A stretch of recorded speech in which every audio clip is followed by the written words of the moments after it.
자기 나라의 목숨줄 같은 외환보유고를 미국 금고에 인질처럼 계속 놔두고 싶겠어요? 전 세계 부의 심장부 뉴욕 맨해튼 24m 지하에 있는 연준의 거대 금고를 한번 상상해 보세요. 여긴 그냥 금을 쌓아두는 창고가 아닙니다.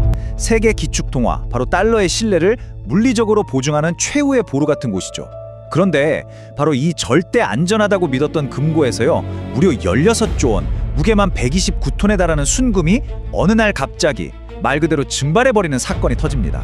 그럼 이 어마어마한 금을 누가 가져갔을까요? 무슨 국제 범죄 조직? 아니면 희대의 사기꾼? 아니었습니다. 정말 놀랍게도 범인은 바로 금의 주인이자 미국의 가장 오랜 동맹국 중 하나인 프랑스였어요. 이건 그냥 우리 돈 찾아갈게 하는 수준의 인출이 아니었던 거죠. 이건 사실상 더 이상 당신네 금고도 당신들의 약속도 못 믿겠다는 달러 시스템을 향한 아주 차가운 결별 선언이었습니다. 129톤. 이 무게가 감이 잘 안 오시죠? 쉽게 말해 25톤짜리 대형 트럭 5대를 꽉 채워야 겨우 옮길 수 있는 정말 엄청난 양입니다. 근데 이 사건의 진짜 무서운 점은 금괴 몇 개가 바다를 건넜다는 그 자체가 아니에요. 지난 70년간 세계 경제를 뒤탱해온 달러 제국이라는 이 거대한 건물에서 가장 중요한 기둥 하나가 지금 소리 없이 뽑혀 나갔다는 것. 이게 바로 구조적 붕괴의 시작을 알리는 신호탄일 수 있다는 겁니다. 프랑스가 무슨 첩보 영화처럼 금을 몰래 실어 나른 건 아니에요. 훨씬 더 세련되고 어떻게 보면 더 무서운 방법을 썼습니다. 뉴욕 시장에 맡겨둔 금을 전량 매도 주문을 내버리고요. 그 돈으로 곧바로 런던이나 체리 시장에서 새로운 금을 사서 파리 중앙은행 금고로 가져온 거죠. 아니, 왜 이렇게 복잡하게 했을까요? 만약 금을 직접 옮기려고 했다면 미국이 안보를 핑계로 온갖 태클을 걸면서 막았을 게 뻔했거든요. 프랑스는 바로 그 방해를 원천 차단하고 자기 자산을 완벽하게 되찾으려고 이런 금융적 탈출을 선택한 겁니다. 그런데 프랑스의 이런 움직임은요, 사실 거대한 파도의 시작에 불과했습니다. 진짜 쓰나미는 이제 막 오고 있거든요. 국가 간의 가장 무거운 약속이라고 할 수 있는 금이 이렇게 대륙을 넘나드는 이유 딱 하나입니다. 달러와 미국에 대한 정치적 신뢰가 이젠 회복이 불가능할 정도로 무너졌기 때문이에요. 원래 생각해보면 각 나라들이 왜 자기네 금을 미국에 갖다 맡겼을까요? 1944년 브레튼 우즈 체제 때 미국이 약속을 했거든요. 금 1온스 가져오면 언제든 35달러로 바꿔줄게. 이 약속 하나로 달러가 세계의 돈이 된 거죠. 그러다 1971년에 미국이 일방적으로 이 약속을 깨버렸는데도 세계는 여전히 미국을 믿었어요. 왜냐? 경제적 약속은 깨졌어도 우리를 지켜줄 거라는 군사적, 정치적 신뢰, 팍스 아메리카나에 대한 믿음이 있었기 때문이죠. 근데 지금은 그 마지막 보루마저 흔들리고 있다는 겁니다. 미국 우선주의가 본격화되면서 수십 년 된 동맹 관계가 이제 거래 대상이 되어버렸습니다. 동맹이 아니라 그냥 보호비 내는 고객이 된 셈이죠. 심지어 적대국으로 찍히면 그 나라 자산을 그냥 얼려버리고 뺏는 걸 무기처럼 쓰잖아요. 자, 이런 상황에서 과연 어느 나라가 자기 나라의 목숨줄 같은 외환보유고를 미국 금고에 인질처럼 계속 놔두고 싶겠어요? 이 신뢰 붕괴를 정말 뼈아프게 겨눠한 나라가 바로 독일입니다. 독일이 2013년에 국내 여론 때문에 미국에 맡겨둔 금 좀 돌려달라고 했어요. 근데 미국의 반응이 정말 황당했습니다.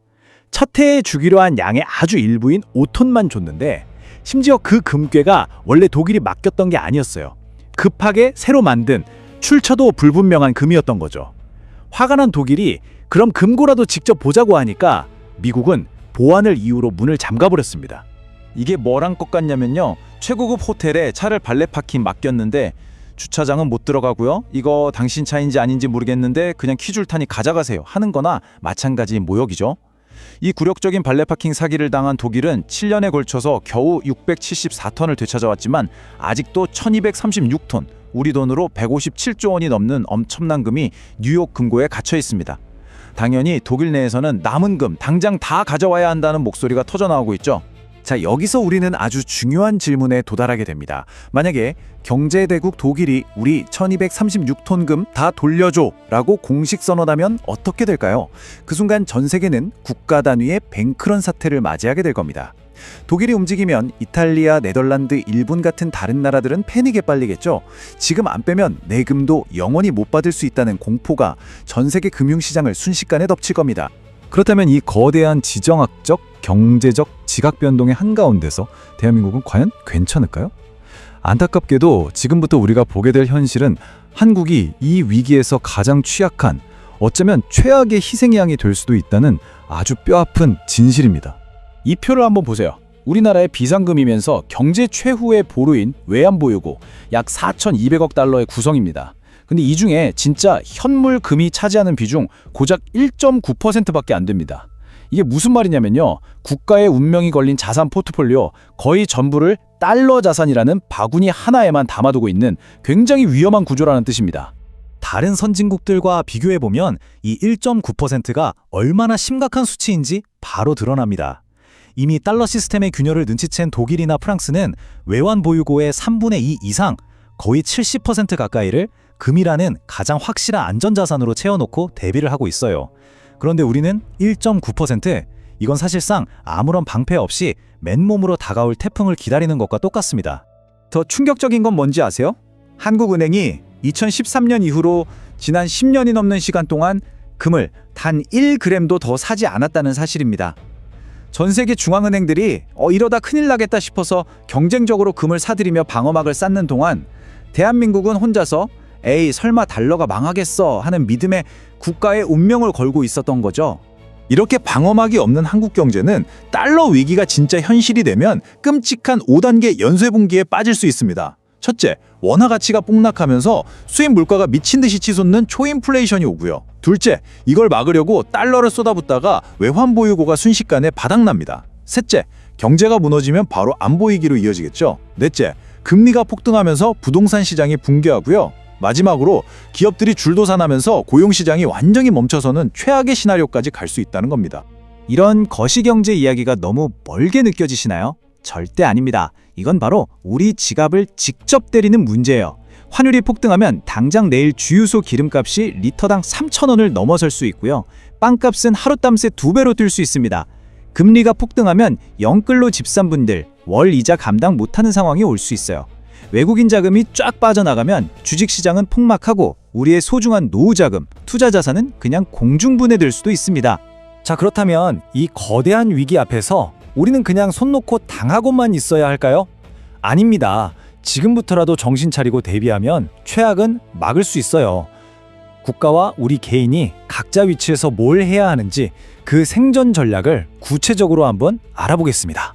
먼저 국가 차원에서는요, 이 텅 빈 방패를 다시 채워야 합니다. 첫째, 한국은행은 체계적으로 금 보유량을 최소한 다른 선진국 평균 수준까지는 늘려야 합니다. 둘째, 외환 보유고에서 달러 비중을 줄이고 유로, 엔화, 위안화 같은 다른 통화나 원자재 자산으로 포트폴리오를 다변화해야 하고요.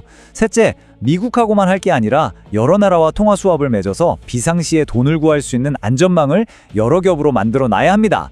국가가 노력하는 것과 동시에 우리 개인도 각자 자산을 지키기 위해 준비해야 합니다. 첫째, 내 자산이 원화랑 국내 부동산에만 몰빵되어 있지는 않은지 점검하고 달러나 금 같은 안전자산을 일부 섞어서 위험을 분산해야 합니다. 둘째, 특히 변동금리로 무리하게 받은 대출이 있다면 금리 상승기에는 이게 가장 큰 폭탄이 될 수 있거든요. 그러니까 이 비중을 줄여나가는 노력이 꼭 필요합니다. 기억하세요. 위기는 준비된 사람에게는 오히려 새로운 기회가 될 수 있습니다. 역사상 영원한 제국은 없었습니다. 패권 통화가 무너질 때를 보면요, 처음엔 작은 균열이 보이다가 어느 순간 임계점을 넘으면 걷잡을 수 없는 쓰나미로 돌변했죠. 프랑스가 옮긴 129톤의 금은 어쩌면 그 쓰나미의 시작을 알리는 작은 물보라였을지 모릅니다. 그리고 이제 독일의 1236톤이 미국의 금고문을 계속 두드리고 있어요. 영원할 것만 같았던 달러의 시대가 저물어가는 지금, 여러분의 소중한 자산은 과연 어디를 향해야 할까요? 이제 그 방향을 정말 진지하게 고민해야 할 시간입니다.